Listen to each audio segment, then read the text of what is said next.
What's going on, folks? Hope everybody's having a blessed, productive day. With that being said, let's get right to it. Today we're going to be talking about a riot that happened in Kern State Prison. This riot happened with the Africanos and the homeboys. It was uncalled for, it wasn't planned for, and it just happened out of nowhere. This particular time, we came out for breakfast. Usually when you come out for breakfast, they let out by section. They either let out the top tier or the bottom tier. Now, you're cell living in Kern State Prison.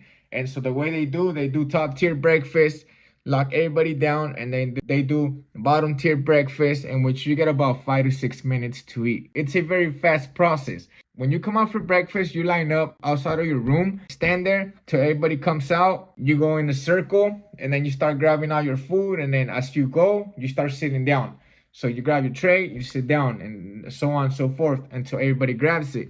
And this particular time, everybody came out, and we were on the bottom tier. So when the bottom tier came out to get our breakfast, it's early in the morning, right? So it's around 6:30 to 7 o'clock, somewhere around that time frame.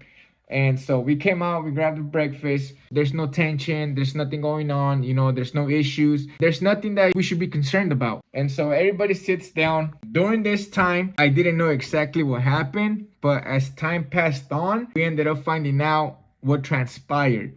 Before I move on, let me tell you my point of view as how it first happened. I grab my breakfast tray.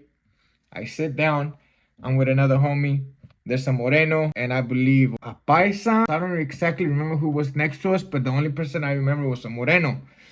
And so there's different tables and everybody's spread out. During this time, there's this Africano having a conversation with another Africano. And one of the homies was sitting down next to him. So there was two homies and two Africanos. One of the homies was having a conversation with the other homie, and the Africano was having a conversation with the Africano.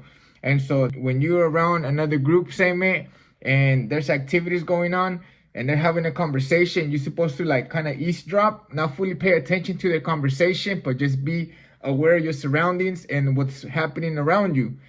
Just in case, they're planning a plan of attack or, something's off about them, right? And so the homie's talking with the homie, they're eating, and the Moreno's talking about pimping some girls.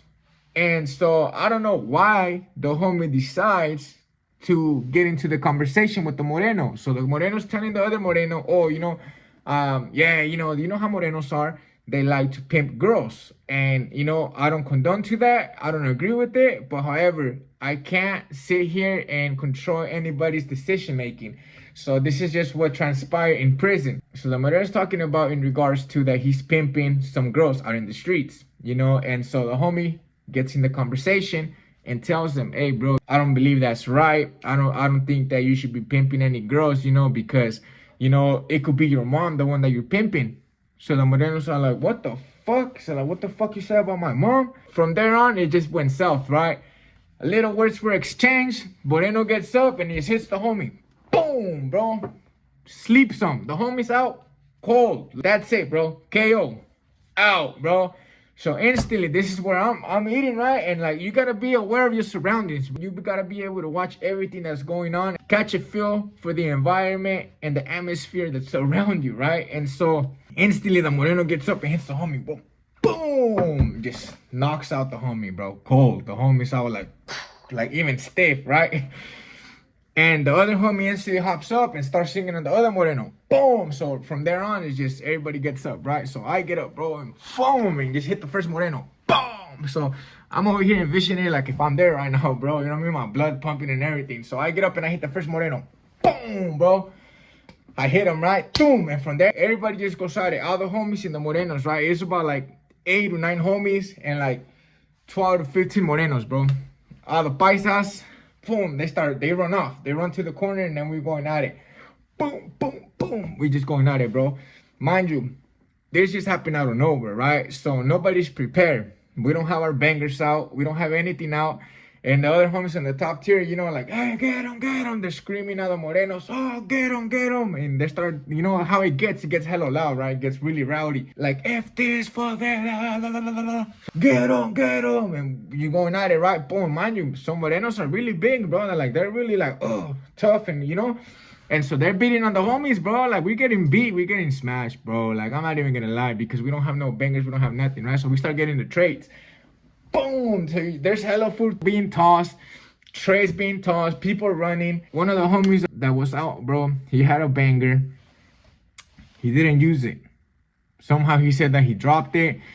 But later on, we ended up finding out the homies were watching. He ended up tossing it because he was scared. He didn't want to use it. And this is one of the things is that when you go to prison and you sit there and you ask for pedazos and you tell the homies you want to do this, you want to do that.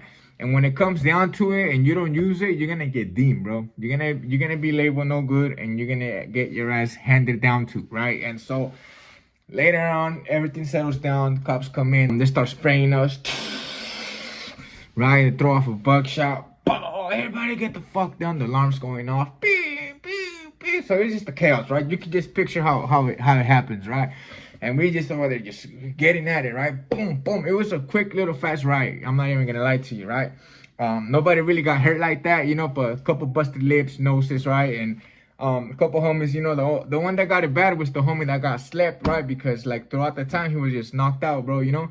And so two of the homies had to rescue him, pull him out, you know, out of the danger zone.